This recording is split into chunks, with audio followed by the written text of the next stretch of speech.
സദൃശ്യവാക്യങ്ങൾ അധ്യായം 19. വികടാതരമുള്ള മൂഢനേക്കാൾ പരമാർത്ഥതയിൽ നടക്കുന്ന ദരിദ്രൻ ഉത്തമൻ.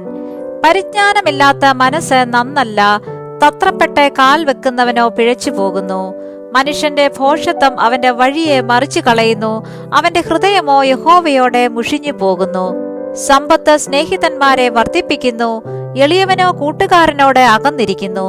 കള്ളസാക്ഷിക്ക് ശിക്ഷ വരാതെയിരിക്കയില്ല, ഭോഷ്ക് നിശ്വസിക്കുന്നവൻ ഒഴിഞ്ഞു പോകുകയുമില്ല. പ്രഭുവിന്റെ പ്രീതി സമ്പാദിപ്പാൻ പലരും നോക്കുന്നു, ദാനം ചെയ്യുന്നവന് ഏവനും സ്നേഹിതൻ. ദരിദ്രന്റെ സഹോദരന്മാരെല്ലാം അവനെ പകയ്ക്കുന്നു, അവന്റെ സ്നേഹിതന്മാർ എത്ര അധികം അകന്നു നിൽക്കും. അവൻ വാക്ക് തിരയുമ്പോഴേക്ക് അവരെ കാണുവാനില്ല. ബുദ്ധി സമ്പാദിക്കുന്നവൻ തന്റെ പ്രാണനെ സ്നേഹിക്കുന്നു, ബോധം കാത്തുകൊള്ളുന്നവൻ നന്മ പ്രാപിക്കും. കള്ളസാക്ഷിക്ക് ശിക്ഷ വരാതെയിരിക്കയില്ല, ഭോഷ്ക് നിശ്വസിക്കുന്നവൻ നശിച്ചു പോകും.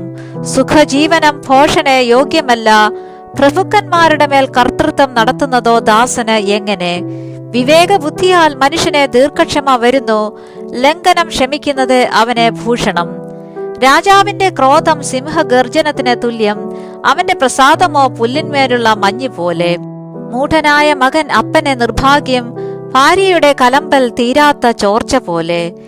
ഭവനവും സമ്പത്തും പിതാക്കന്മാർ വെച്ചേക്കുന്ന അവകാശം, ബുദ്ധിയുള്ള ഭാര്യയോ യഹോവയുടെ ദാനം. മടി ഗാഢനിദ്രയിൽ വീഴിക്കുന്നു, അലസചിത്തൻ പട്ടിണി കിടക്കും.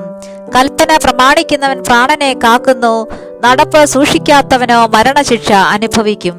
എളിയവനോട് കൃപ കാട്ടുന്നവൻ യഹോവയ്ക്ക് വായ്പ കൊടുക്കുന്നു, അവൻ ചെയ്ത നന്മയ്ക്ക് അവൻ പകരം കൊടുക്കും. പ്രത്യാശയുള്ളിടത്തോളം നിന്റെ മകനെ ശിക്ഷിക്ക, എങ്കിലും അവനെ കൊല്ലുവാൻ തക്കവണ്ണം ഭാവിക്കരുത്. മുൻകോപി പിഴ കൊടുക്കേണ്ടി വരും, നീ അവനെ വിടുവിച്ചാൽ അത് പിന്നെയും ചെയ്യേണ്ടി വരും. പിന്നത്തേതിൽ നീ ജ്ഞാനിയാകേണ്ടതിന് ആലോചന കേട്ട് പ്രബോധനം കൈക്കൊള്ളുക.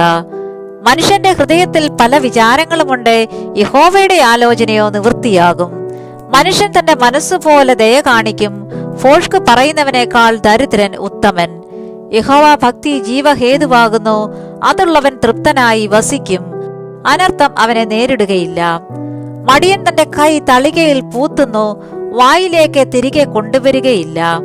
പരിഹാസിയെ അടിച്ചാൽ അല്പബുദ്ധി വിവേകം പഠിക്കും, ബുദ്ധിമാനെ ശാസിച്ചാൽ അവൻ പരിജ്ഞാനം പ്രാപിക്കും.